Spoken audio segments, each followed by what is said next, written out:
Hey guys, welcome to Found Flicks. Today we are coming to you from the Ambassador Hotel in downtown Dallas, where the latest Puppet Master, The Littlest Reich, is wrapping up production right now.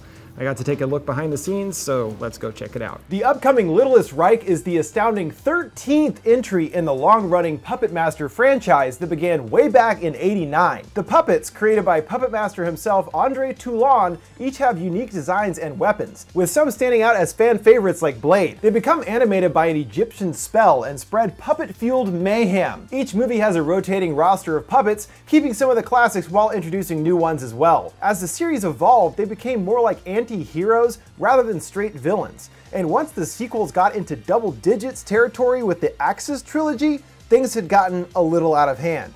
This is no child's plaything.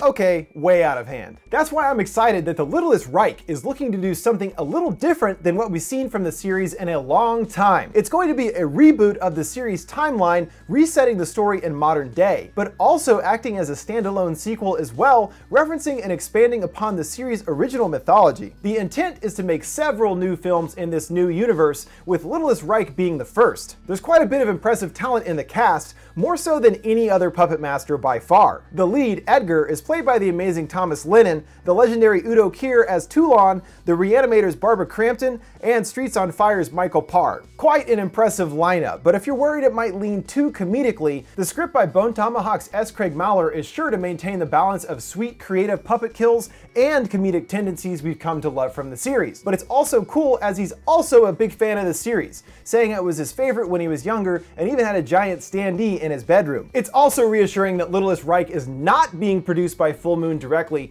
but rather by D. Bonaventura Pictures and Caliber Media. Let's be honest, Full Moon isn't really known for creating high quality stuff, especially lately, so I'm glad that Littlest Reich is being made with fresh eyes. As far as the plot specifics, we have a pretty good idea of the setup that leads to the inevitable puppet mayhem. Edgar returns to his childhood home and discovers a mint-condition Blade puppet, and decides to sell it for quick cash. So he sets off with his buddies Ashley and Markowitz to a convention in Oregon to celebrate the 30th anniversary of the now infamous Toulon murders. All hell breaks loose at the Postville Lodge during the auction when a strange force animates all the various puppets throughout the convention as they go on a bloody killing spree. And acting as the Postville Lodge, where most of the story takes place, is the very creepy Ambassador Hotel. I got to take a tour of the hotel, and everywhere I looked, I was like, this is the perfect setting for a horror movie. The ceilings are caving in, there's long creepy hallways, and a heavenly dank asbestos smell lingers in the air. Perfect. By the time I visited, most of the rooms had been more or less cleaned, but there was still evidence everywhere of some seriously bloody stuff going down.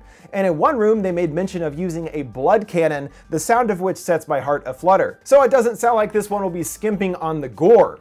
The location itself is interesting too, as it once operated as a speakeasy and even included tunnels to escape in the basement in case of a raid. Now on to what everyone is wondering, what about the puppets, Found Flicks? I was able to see a ton of stuff on set, but unfortunately right now the designs are being kept under wraps, with at least one to be unveiled this May during Texas Frightmare Weekend. But I can confirm at this point that series mainstays Blade, Pinhead, Tunneler, and Torch will be returning. And I'm surprised this detail came out, but Thomas Lennon mentioned in the live stream that Blade will actually have several forms seen in the movie. I got to see a little bit of this on set, and without spoiling anything, any fans of Blade will be excited to see him take on all new forms. So of course some of your old favorites will be returning, but there are going to be a ton of new puppets as well. The plot synopsis mentions that the puppets that come to life are those that belong to others staying at the hotel. So we'll be seeing a wide assortment of all new styles of puppets this time around.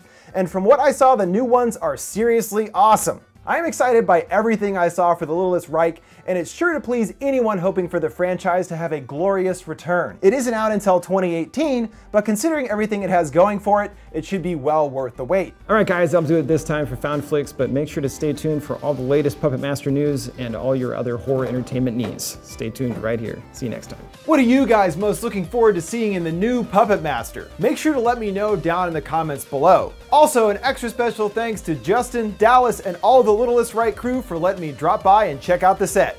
Thanks guys, you're the best.